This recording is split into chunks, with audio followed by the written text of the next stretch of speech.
Masa-masa seperti ini bagi seorang ibu adalah masa-masa yang cukup menegangkan karena pertaruhan nyawa saat nanti melahirkan si buah hati dan menunggu-nunggu mirip siapakah wajah sang bocah nanti, mirip ibunya kah atau mirip ayahnya kah? Nah, itulah yang akan kita bahas mengenai mitos mengenai wajah mirip ayah atau mirip ibu. Tonton video ini sampai tuntas.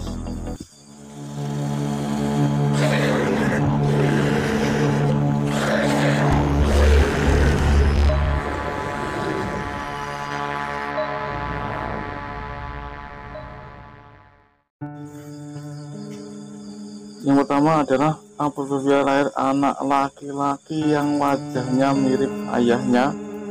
Ini ada mitos kalau seperti ini, laki-laki wajahnya mirip ayahnya itu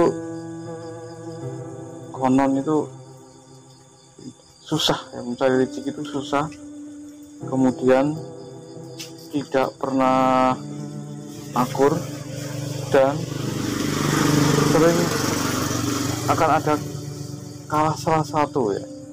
Maksudnya jika nanti suatu saat lahir sudah si bayi itu sudah besar, maka akan ada yang kalah, yaitu mungkin bapaknya yang meninggal atau si anak yang meninggal.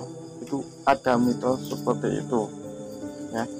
Jadi ini menurut orang Jawa itu tidak baik, yaitu ada anak laki mirip bapaknya, menurut orang Jawa tidak baik. Kalau orang budaya Padang maka digadai biar nanti akur. Itu mitos yang pertama. Mitos yang kedua adalah apabila anak perempuan yang wajahnya mirip ibunya. Ini juga tidak baik ya, karena kok ada mitos kalau anak perempuan yang wajahnya mirip ibunya maka akan sering terjadi perseteruan, sering cekcok ya, tidak pernah akur ya. Ini ada mitos itu. Tapi kalau kita lihat jangankan yang mirip ya, yang nggak mirip aja kadang nggak pernah akur, yang nggak mirip aja kadang nggak pernah akur, apalagi yang mirip ya. Kadang anak mantu sama tua itu wajar ya, sekarang udah wajar kalau anak mantu sama mertua nggak pernah, itu wajar. Tapi kalau anak perempuan yang punya sendiri itu kadang nggak pernah akur. Itu kalau mitos ini lebih dari mitos ya kalau sekarang ya, kecuali tapi nggak dipukul rata, masih ada anak perempuan yang menghormati ibunya, membantu ibunya, itu masih ada. Itu tidak semuanya wanita itu tidak akur sama ibunya. Tapi kalau di persentase sekarang itu hampir mungkin 70-30 ya.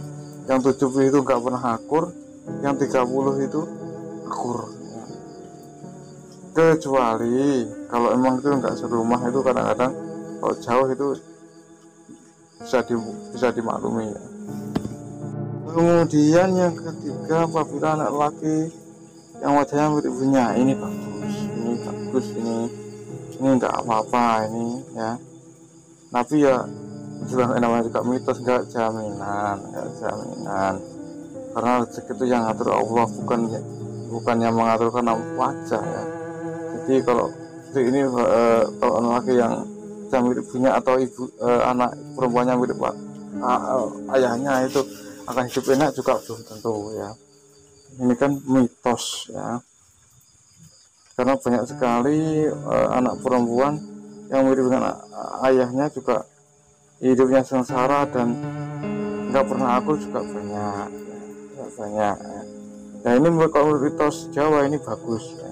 Kalau anak laki yang masih mirip ibunya atau sebaliknya anak perempuan yang mirip ayahnya, itu bagus itu ya. Tergantung itu masing-masing mensikapi dan eh, ilmu untuk ilmunya di kehidupan itu punya, itu maka akan jauh berbeda hasilnya. Jadi nggak tergantung dengan mitos. Karena pada prinsipnya itu kemiripan wajah itu dipengaruhi oleh sel telur atau sel sperma atau telur dalam rahim itu duluan banyak ke dalam rahim itu duluan banyak. Kalau ke dalam rahimnya itu duluan orang laki-laki, maka gennya akan mirip si ayah. Kalau duluan si satunya ke rahim, maka mirip ibunya. Itu seperti itu kalau ya.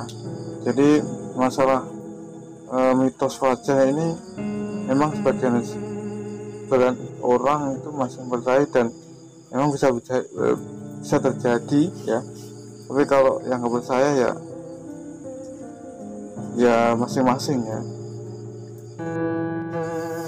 Jadi itulah tadi mitos tentang wajah anak mirip orang tuanya ya, mirip ibunya atau bapaknya. Jadi mitos ini ada di Jawa dan di Sumatera Barat juga ada seperti ini ya. Ya sekian saja. Assalamualaikum warahmatullahi wabarakatuh.